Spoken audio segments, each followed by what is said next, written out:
Innal hamdalillah nasta'inuhu wa nastaghfiruh wa na'udzu billahi min shururi anfusina wa sayyiati min a'malina. May yahdihillahu fala mudilla lahu wa may yudlil fala hadiya lahu. Asyhadu an la ilaha illallah wahdahu la syarika lahu wa asyhadu anna Muhammadan abduhu wa rasuluhu la nabiyya wa la rasula ba'dahu. Allahumma la ilma lana illa ma 'allamtana wa 'allimna ma yanfa'una. Ya ibadallah usini wa iyyakum bihaqqillah wa kafaratul muttaqin. Bapak Ibu jamaah rahimakumullah. Alhamdulillah kita bersyukur kepada Allah Subhanahu wa taala. Semua anugerah yang Allah berikan kepada kita semoga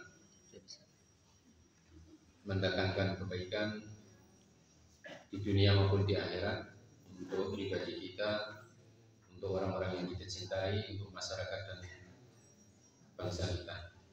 Salat dan salam semoga terlimpahkan kepada Nabiullah Muhammad Sallallahu Alaihi Wasallam, kepada keluarga Rasulullah, para sahabat, para tabi'in, dan orang-orang yang senantiasa ittiba dengan sunnah-sunnahnya. Bapak Ibu rahimakumullah, pagi hari ini insya Allah usai kajian, nanti kajian sampai jam 6.45. Kemudian setelah itu akan dilanjutkan dengan pengukuhan takmir Masjid Al-Manar, kemudian panitia Muhammadiyah Center Parakan. Maka dimohon kepada jamaah semua untuk nanti bisa mengikuti acara itu sampai sekitar jam 7. Jadi nanti Bapak Ibu jadwal kajiannya tetap sampai jam 7, kalaupun lebih sedikit. Hanya kajiannya yang lebih cepat selesainya, kemudian dilanjutkan dengan acara pengukuhan. Adapun nanti untuk acara sambutan yang lain-lain itu jamaah diperkenankan untuk tidak mengikuti.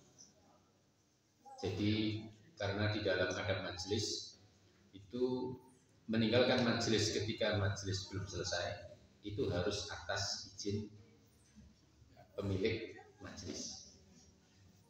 Tapi tidak mungkin panjenengan harus mengikuti sampai selesai, karena kebiasaan kita sampai jam 7. Maka untuk menghindari agar tidak mengganggu adab majelis ini, maka kajian kemudian dipersingkat, kemudian pengukuhannya nanti bisa diikuti oleh jamaah semua sampai selesai sekitar jam 7 atau jam 7:05. Jadi insya Allah tidak mengganggu jadwal kegiatan seperti biasanya. Kenapa kemudian ada pengukuhan? Ya supaya kokoh. Secara teknis itu sebenarnya tidak berpengaruh, tapi secara psikis itu berpengaruh bagi teman-teman yang ada di ketakmiran, di tim Muhammadiyah Center, kemudian juga di relawan sayur dan relawan Jumat, supaya jamaah semua tahu ini orang-orangnya. Jadi nanti kalau ada komplain ke siapa harus komplain, kalau ada donasi siapa yang bisa dititipkan, itu nanti harapannya semua jamaah tahu dan kenal dengan orang-orangnya. Baiklah Bapak Ibu rahmatullah, terkait dengan itu atas permintaan dari takmir masjid bahwa hari ini mestinya jadwalnya Ustaz Agus, tapi beliau juga terjadwal di PCN Kedung, maka beliau mengisi tausiah di sana dan saya yang diminta menggantikan sekaligus untuk sedikit pembekalan kepada takmir Masjid Al-Manar dan Muhammadiyah Center. Maka kajian pagi hari ini kita bahas tentang ikhlas dan fastabiqul khairat.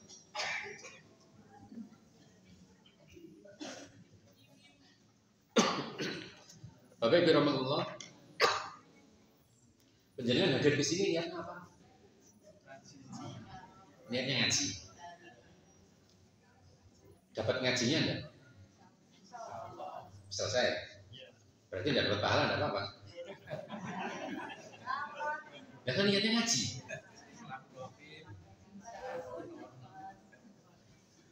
Jadi Anda hadir niatnya ngaji. Sudah dapat ngaji kan? Selesai. Berarti kalau yang hadir kemudian sampai di sini tidur, niatnya apa? Niatnya ngaji juga.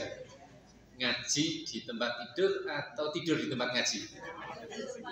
Tidur di tempat ngaji. Itu nanti yang tercatat yang mana? Ngajinya apa tidurnya?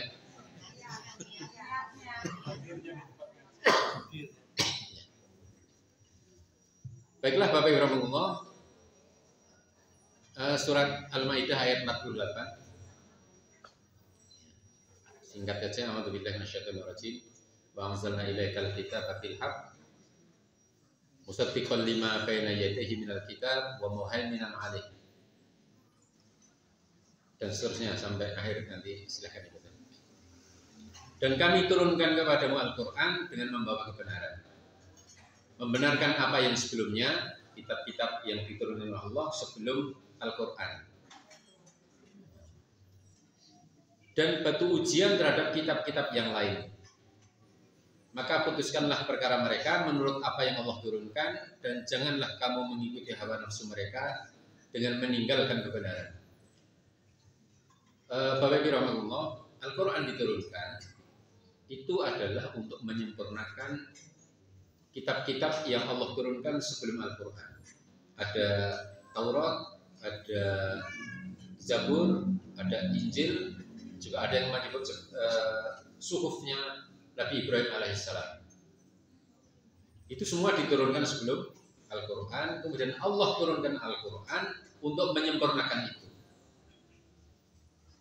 Nah, ketika Al-Quran sudah turun, maka semua hukum itu diputuskan berdasarkan ketentuan Al-Quran.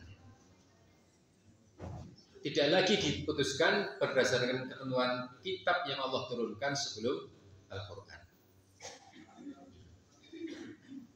Walau syaa Allah la ja'alakum ummatan wahidah walakin liyabluukum fima atakum.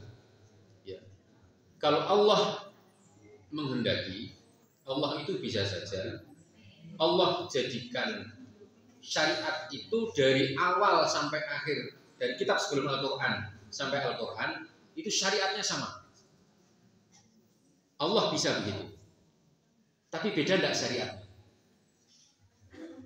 Antara Al-Quran dan kitab sebelum Al-Quran itu syariatnya beda enggak? Contohnya apa? Contoh bedanya apa? Umatnya Nabi Musa itu sholatnya berapa kali? Umatnya Nabi Musa sholatnya berapa kali? Berapa kali? 50. Kalau umatnya Rasulullah SAW berapa? Beda kan syariatnya? Syariatnya beda, tapi kalau ajaran akidahnya itu dari awal sampai akhir itu sama. Yang beda adalah syariatnya. Terus kenapa Allah bedakan begitu?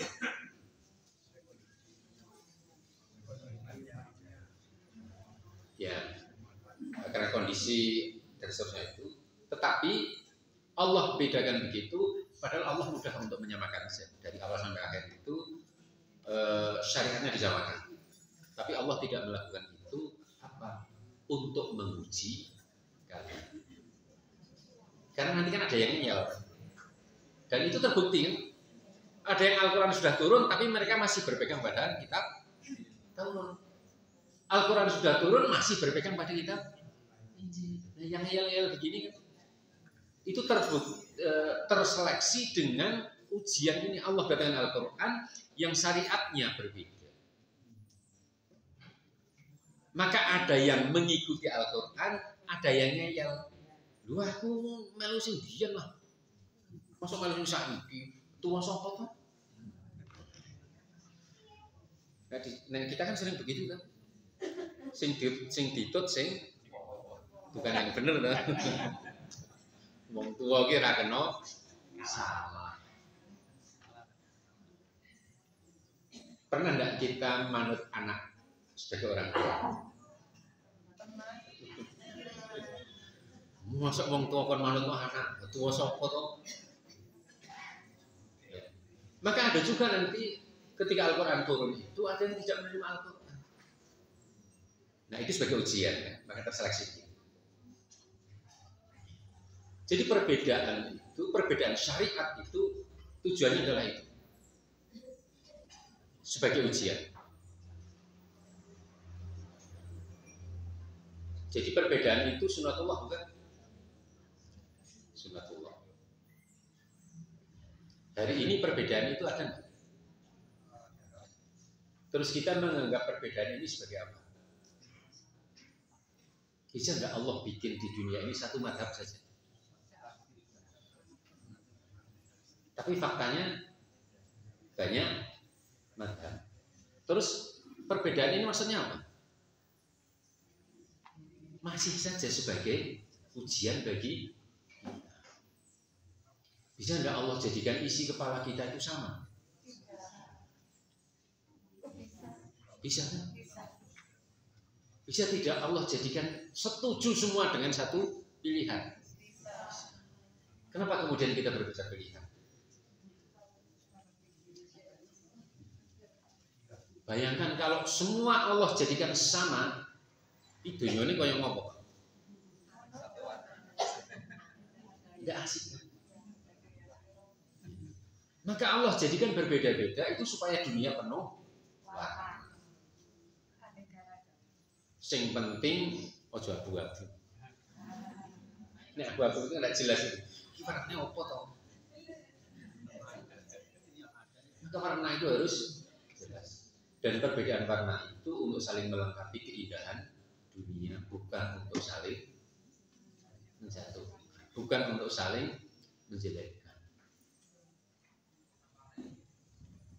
Nah, ketika kemudian perbedaan-perbedaan ini kita sikapi dengan cara negatif, maka yang terjadi adalah konflik. Tapi kalau perbedaan itu kita sikapi dengan cara yang positif sebagai anugerah dari Allah, maka insya Allah perbedaan itu jadi indah. Maka jangan kaget, nggak usah bingung kalau rapat itu beda pendapat, musyawarah beda pendapat, suami istri beda pendapat, orang tua dengan anak beda pendapat. Ini memang begitu. Yang penting mensikapinya sesuai dengan syariat. Misalnya bapak ibu suami istri beda pendapat, yang diikuti siapa? Yang diikuti keputusan siapa? Misalnya istri minta ke Wonosobo, suami ngajaknya ke Temanggung, yang diikuti siapa? Yang diikuti adalah keputusan suami. Orang terus mau dewi-dewi jenengan yang Temanggung, aku tak ning Wonosobo. Gue sing ning Wonosobo ketemu konco lamas, ning Temanggung ketemu konco hibah. Maka ikuti keputusan suami. Terus suami gimana sih kan? Imam itu harus wajib tahu keinginan makmum. Nek imam karo makmum benceng karep, sing kudune ngalah sinten tuh? Nek imam sama makmum beda pendapat dan dua-duanya benar, yang harus ngalah siapa? Yang harusnya ngalah imam. Karena dia punya kuasa. Kalau dia tidak mau ngalah, kemudian makmumnya membantah, makmumnya jadi dosa. Maka untuk menghindari supaya makmum ini tidak berdosa, wis to imame ngalah. Sing menang ibu-ibu nah kok. Tapi kenyataannya begitu enggak? Enggak ngaji suaminya. Bapak-bapak enggak begitu, Pak? Kalau dua-duanya benar, imam itu mau ngalah aja. Kecuali kalau yang satu benar, yang satu salah, maka yang harus mengalah yang salah. Kalau dua-duanya benar, kita ngalah aja, Pak. Karena kita yang punya kuasa. Jadi penguasa itu kalau tidak mau ngalah dengan rakyat, yang kalah siapa? Rakyat. Dan rakyat tidak berkutik untuk melawan. Apalagi ini ancamannya akhirat. Istri tidak patuh sama suami, neraka. Bukan ngeri itu ancamannya, Pak. Maka suami harus lebih banyak ngalah kepada istri. Ini saya ngomong begini karena istri saya tidak ikut.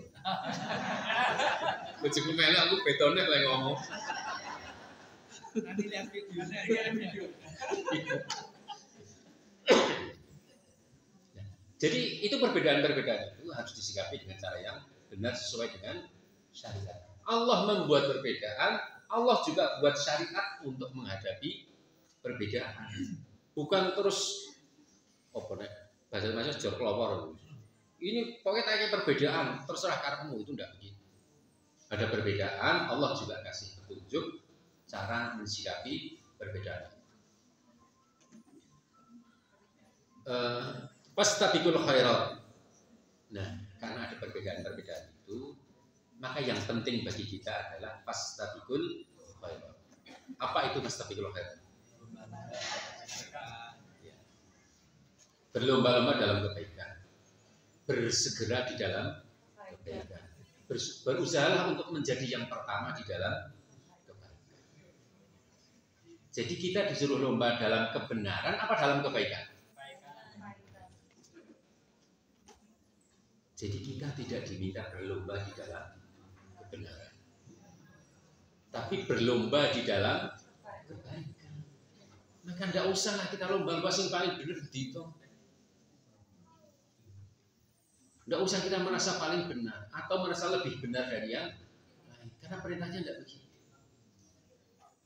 Perintahnya adalah kalau ada kebaikan segera lakukan.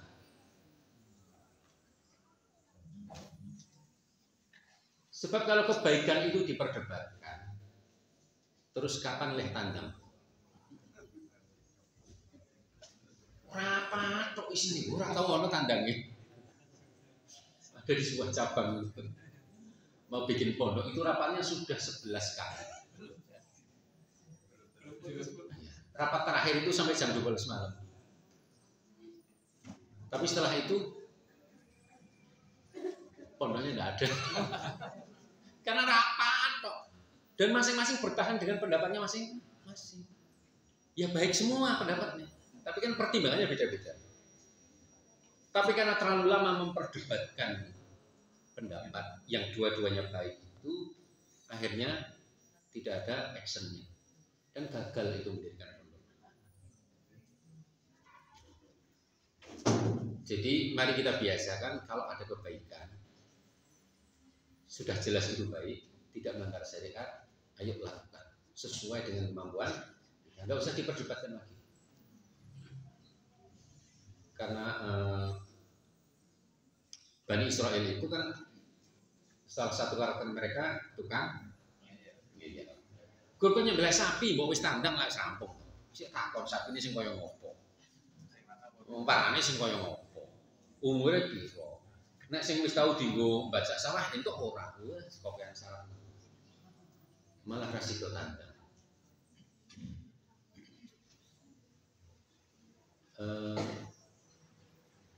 Dulu Bapak Ibu menikah itu modalnya nekat apa modal pertimbangan? Kalau nikah modalnya pertimbangan, banyak sekali yang dipikirkan, ras itu. Waduh, martawaku galak ora ya. Kok gak martawaku ora mati. Kok bojoku piye ya? Mas, diri-diri ras itu. Kok bismillah wae nikah rampung selesai. Jadi bersegeralah di dalam kebaikan. Nah, kalau ada kebaikan di sekitar kita, segeralah bergabung di situ. Nah, kalau pengajian itu kalau melu ngaji, rasa mikir ini ngajine sapa to? Gendrone apa to? Allah itu memberi pahala tidak berdasarkan sudahlah Bapak Ibu, kalau di sekitar jenengan ada pengajian ikut. Tapi kan tidak sama dengan kita. Ya memang tidak sama. Karena Allah ciptakan memang. Ya sudah nanti. Kan bukan maksiat itu. Ada yang bingung, di rumah di tempat saya tidak ada masjid kita. Saya sholatnya kemana? Nah, ini masjid ini tidak nggonmu itu. Tapi kan beda dengan kita. Sholatnya podo. Kenapa kita harus ribut-ribut? Sudah, sikapi perbedaan itu dengan cara yang apalagi sekarang tahun politik. Semuanya serba berbeda. Ada bertambah lagi perbedaan yang ada di masyarakat, yaitu perbedaan pilihan politik. Pilihan politiknya nanti beda milih caleg, beda milih presiden, nanti ada lagi beda milih gubernur dan seterusnya. Jadi kalau kita tidak mulai membiasakan diri dengan perbedaan, itu susah. Jadi Bapak Ibu, perintahnya adalah bersegera untuk berlomba dalam setiap kebaikan, bukan berlomba untuk mengaku paling benar.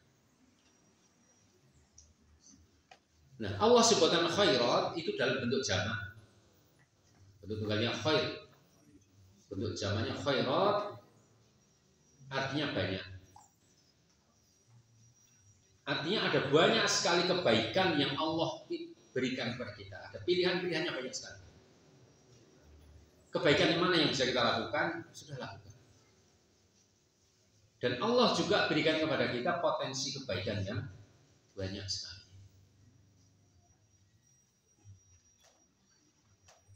Seburuk-buruknya orang, dia pasti punya potensi kebaikan. Sebaik-baiknya orang, dia pasti punya potensi keburukan. Jadi yang penting bagi kita adalah mengenali diri. Potensi kebaikan apa yang kita punya, yang bisa kita lakukan, kita sumbangkan untuk dakwah ini. Sudah lakukan aja. Misalnya Allah berikan kelebihan harta, maka itu jadi potensi kebaikan. Allah berikan kelebihan ilmu, Allah berikan kelebihan fisik, sehingga kalau ada pekerjaan fisik, dia yang paling pertama. Allah berikan kita kelebihan waktu. Kelebihan waktu itu maksudnya nganggur, iya. Banyak waktu luang. Ya banyak waktu luang itu nganggur. Sudah, luangkan waktunya. Jadi semua potensi kebaikan yang bisa kita lakukan itu sudah lakukan saja. Dan semua kita pasti punya. Tidak ada yang tidak punya potensi kebaikan. Semua pasti punya. Nah, itulah pentingnya takbir masjid itu mengetahui potensi-potensi jamaah. Kemudian disediakan wadahnya supaya jamaah bisa menyumbangkan potensi-potensi yang dia miliki. Itu tugas takmir masjid. Jadi misalnya kemarin ada punya potensi dia bisa ngajar bahasa Inggris, bikin les bahasa Inggris gratis. Apalagi nanti cari potensi dari jamaah. Dan jamaah juga jangan malu untuk menyodorkan potensi dirinya. Pak Takmir, saya bisa begini. Bisa enggak bikin kegiatan ini di masjid? Ibu-ibu ada yang pernah ikut Master Chef misalnya? Ayo usul ke Takmir. Bisa enggak kita bikin demo masak? Bayangkan kalau semua kita itu punya potensi kebaikan, potensi kelebihan kita masing-masing, kemudian kita sodorkan. Ini loh kelebihan saya. Bisa enggak ini dimanfaatkan untuk umat? Kemudian takmir masjid memfasilitasi itu. Bagus ya? Jadi silahkan kepada para jamaah, siapapun yang ingin menyumbangkan, menginfakkan potensinya, silahkan hubungi takmir masjid. Saya yakin jenengan semua punya banyak ide kok. Mbok takmir ki anak ini yo, mbok ini yo, mbok ini. Silahkan itu nanti disampaikan, kemudian dibuat programnya supaya masjid kita ini menjadi masjid yang melayani yang bisa mengembangkan potensi umat, bukan hanya potensi. Kalau ada yang punya kemampuan jahit menjahit, bisa bikin kursus menjahit gratis. Ada yang mahir bikin roti, bisa nanti bikin acara-acara. Jadi masjid itu bukan hanya tempat ngaji Al-Quran, bukan hanya tempat itu. Masjid juga menjadi tempat untuk seluruh jamaah berkreatif, berkontribusi di dalam pengembangan umat.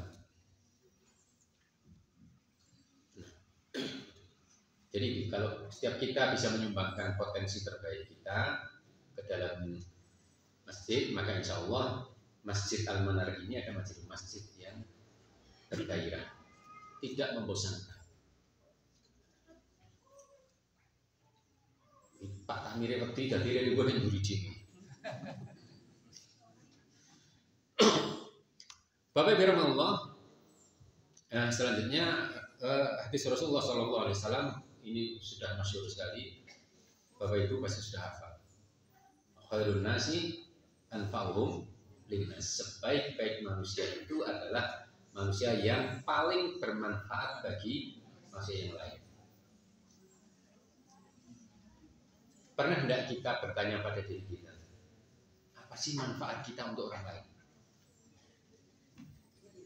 Pernah tidak? Ada berapa banyak manfaat kita untuk orang lain?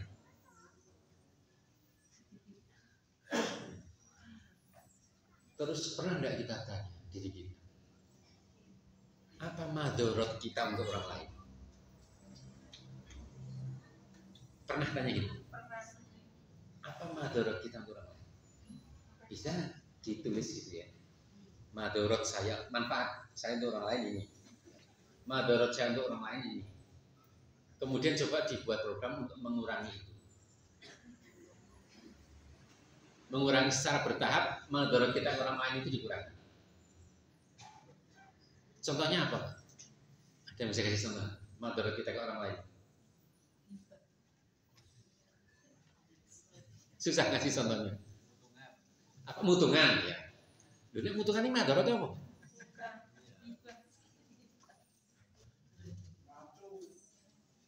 Jadi kalau kita mutungan itu kan kalau kita di tim itu kan mengganggu kerjasama. Nah, oke lah. Mulai sekarang mutungnya di. Ada yang suka bersilaturahmi? Suka? Silaturahmi kita itu mendatangkan manfaat atau mudarat?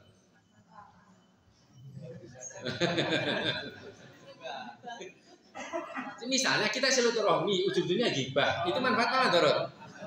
Mudarat kan? Kita silaturahmi di waktu yang tidak tepat. Misalnya iki lho wayahe repot ibu-ibu itu sibuknya seberapa? Pagi lah, masak, macam-macam itu. Wae jam ini malah silaturahmi. Dia ini orang dikantani nesu. Silaturahminya bagus, tapi ini kan mendatangkan madorot.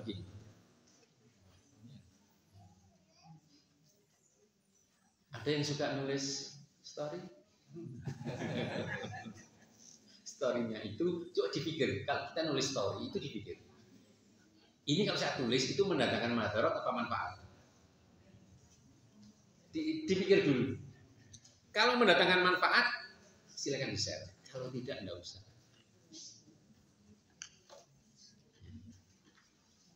Ada yang suka komen story orang lain?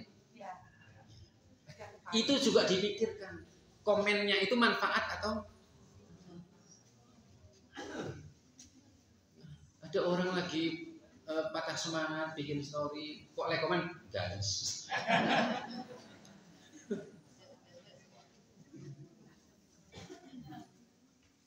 Komen kita terhadap tulisan orang lain itu juga berpengaruh. Sering sekali orang itu jadi bersemangat ketika dikasih komentar-komentar positif.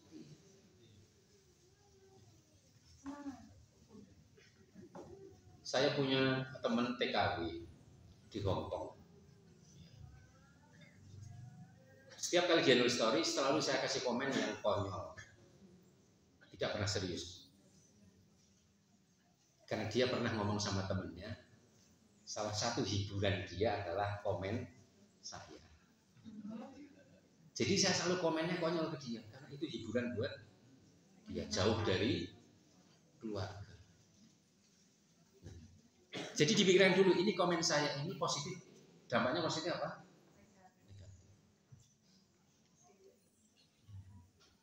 Bisa kan kita begitu? Dari tulisan itu kita bisa memberi manfaat kepada orang. Yang kita tulis juga usahakan memberi manfaat kepada orang.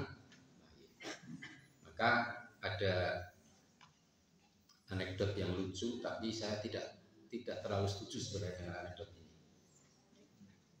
Gini, kalau kamu ada masalah, kamu ngadunya di medsos. Emang Allah membaca medsos kamu? Nah itu kan. Jadi jangan suka curhat di medsos. Jadi berusaha memberi manfaat kepada orang lain dengan senyum, dengan kata-kata, juga dengan kebaikan akhlak kita. Senyum itu saja sudah.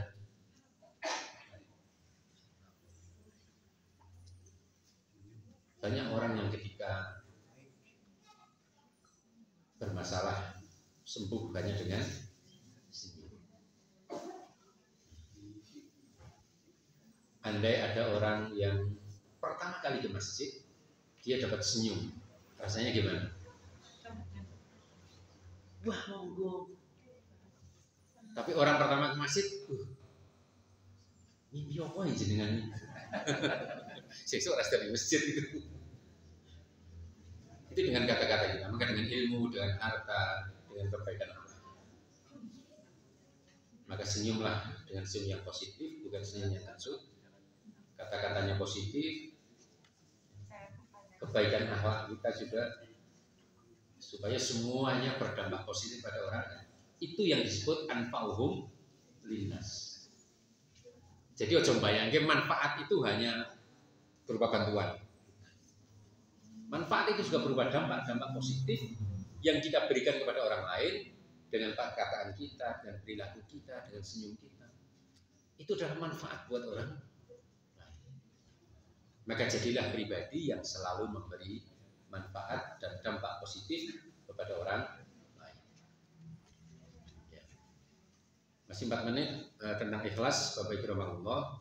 Jadi di dalam setiap amal kita, kalau ada kebaikan, segeralah terlibat di situ. Berlomba-lombalah dalam kebaikan dengan semua potensi yang ada pada diri kita, dan lakukan itu dengan ikhlas karena Allah.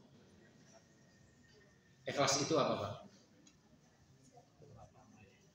Apa Bu ikhlas? Ibu jenengan berjalan peduan tonggone, jenengan takon ora dijawab, rasanya piye? Rasanya gimana, Bu? Sakit hati enggak? Peduan tonggone takon sekon di daerah jawab. Rasanya piye? Ganjal. Jadi ketika tanya itu niatnya apa? Ketika kita bertanya niatnya dapat jawaban, ini orang dijawab.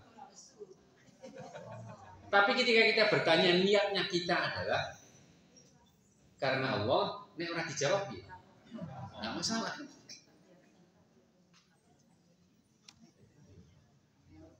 Jadi ikhlas itu segala sesuatu yang kita lakukan itu semata-mata mencari ridho Allah, bukan mencari ridho manusia.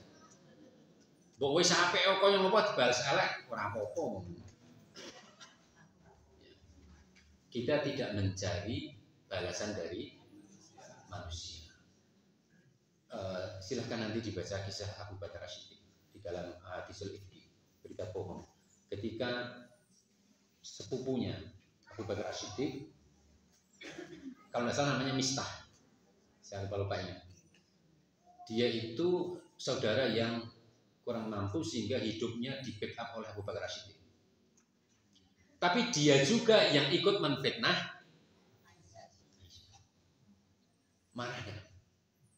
Kowe iki lho beras tak tukoke, apa-apa tak cukupi. Kowe malah gawe fitnah karo anakku.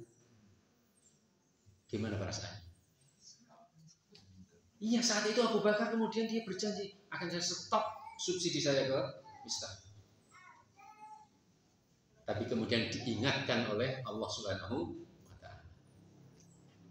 Maka kemudian dicabut lagi sumpahnya oleh Abu Bakar. Oh ya, mulai besok saya teruskan lagi subsidinya. Karena dia mensubsidi karena Allah, bukan karena manusia. Meskipun dibalas dengan keburukan, tidak masalah.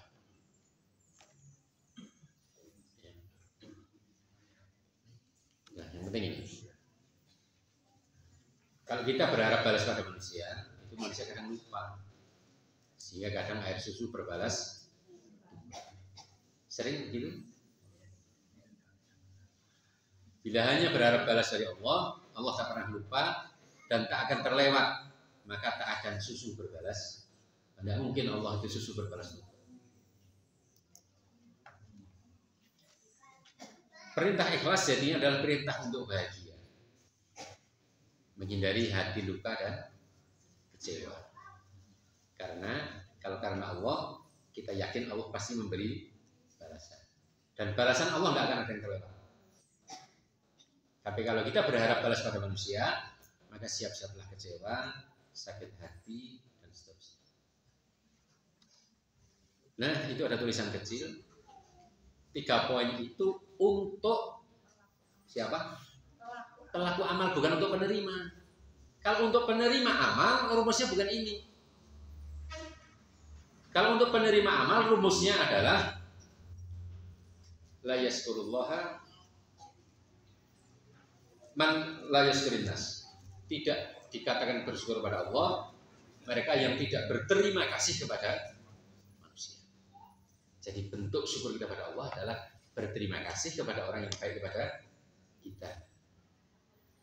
Maka nanti akan Allah tambahkan lagi kebaikan orang itu pada kita. Tapi kalau kita tidak bersyukur, berterima kasih pada manusia, nanti kebaikan manusia itu akan Allah putus. Sopo to sing gelem? Jenengan buan terus tapi mah jebule ngayoke. Keharana martune bulas. Maka nanti Allah putus kebaikan-kebaikan orang lain pada kita karena kita tidak bersyukur pada Allah, tidak berterima kasih kepada manusia. Itu kalau kita adalah penerima kebaikan. Tapi kalau kita adalah pelaku kebaikan, lakukan kebaikan itu semata-mata karena Bapak Ibu rahimahullah, waktunya sudah habis. Semoga bermanfaat. Dilanjutkan acara berikutnya. Usikum wa nafsi bittaqwallah. Wabillahi taufiq wal hidayah. Assalamualaikum warahmatullahi wabarakatuh.